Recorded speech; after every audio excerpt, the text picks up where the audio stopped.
নাটোরের হালতি বিলের সাবমার্সিবল সড়কটি সংস্কার শেষ হওয়ার আগেই বিল নিয়ে ঠিকাদার পালিয়ে গেছে। এলজিডি কর্মকর্তারা এই তথ্য নিশ্চিত করেছে। আর এলাকার লোকজন বলছে, শুধু ঠিকাদার নয়, এই অনিয়মের সঙ্গে জড়িত এলজিডির কিছু কর্মকর্তা। এদিকে এলাকার লোকজনের দাবি, এই সড়কের অভাবে তাদের সড়ক যোগাযোগ বিঘ্নিত হচ্ছে। বুলবুল আহমেদের প্রতিবেদন।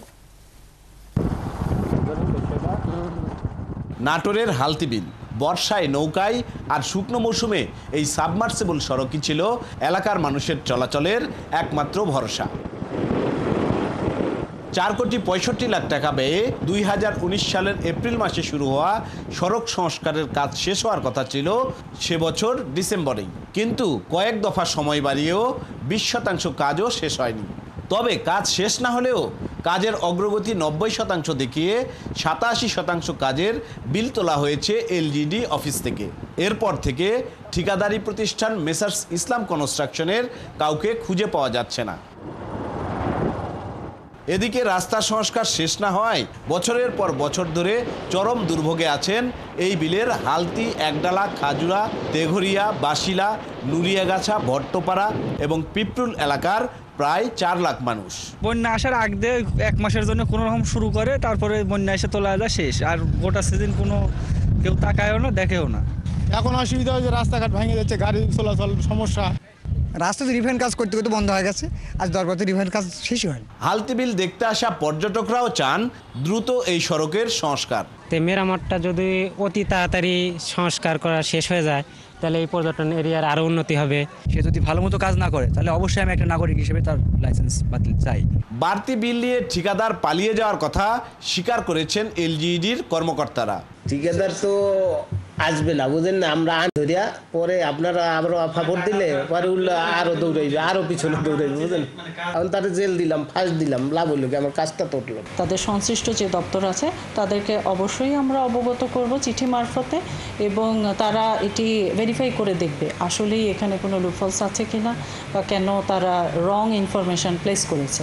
নাটোরের হালতি বিলের এই সড়ক শুধু যোগাযোগ মাধ্যমে নয়, এলাকার মানুষের জীবনযাত্রার সাথে সরাসরি যুক্ত। বুলবুল আহমেদ, 71, নাটোর।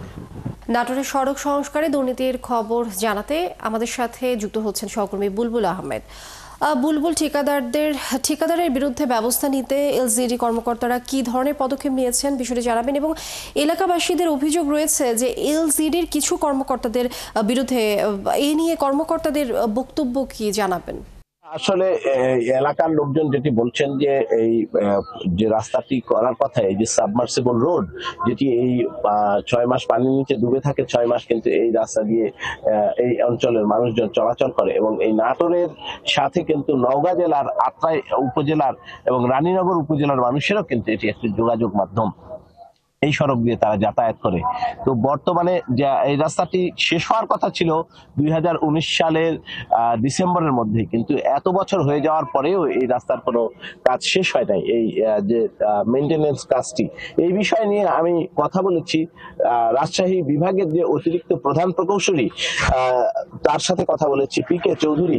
তিনি বলছিলেন যে মেইনটেনেন্সের কাজের মেয়াদ বৃদ্ধি করার কোনো সুযোগ নেই, এবং এতদিন ধরে এই সংস্কার বা মেইনটেনেন্সের যে কাজ পড়ে আছে, এটি থাকার কোনো সুযোগ নেই।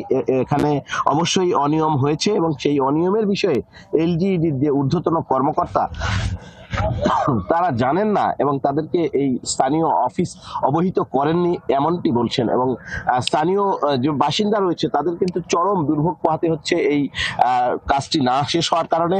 এবং এলজিইডির যে কর্মকর্তা নাটোরের রয়েছেন, তারা এটির বিরুদ্ধে তেমন কোনো ব্যবস্থা নিচ্ছেন না, এবং ঊর্ধ্বতন কর্তৃপক্ষ এবং ঢাকার যে অফিস তাদেরকে জানাচ্ছেন না।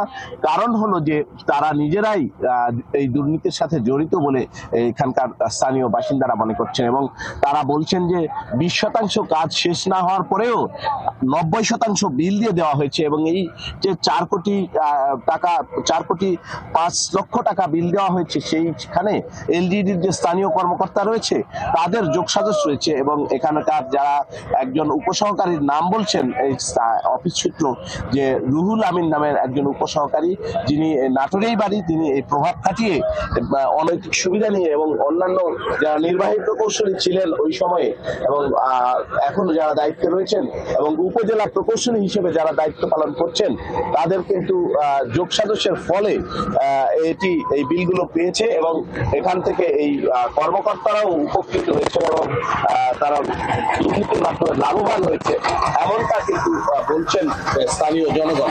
এবং একই সাথে এই জেলা পর্যায়ে কিন্তু একটি কমিটি রয়েছে জেলা প্রশাসকের নেতৃত্বে, উন্নয়ন সমন্বয় কমিটি। সেই কমিটিও কিন্তু জেলা প্রশাসক কিন্তু জানেন না।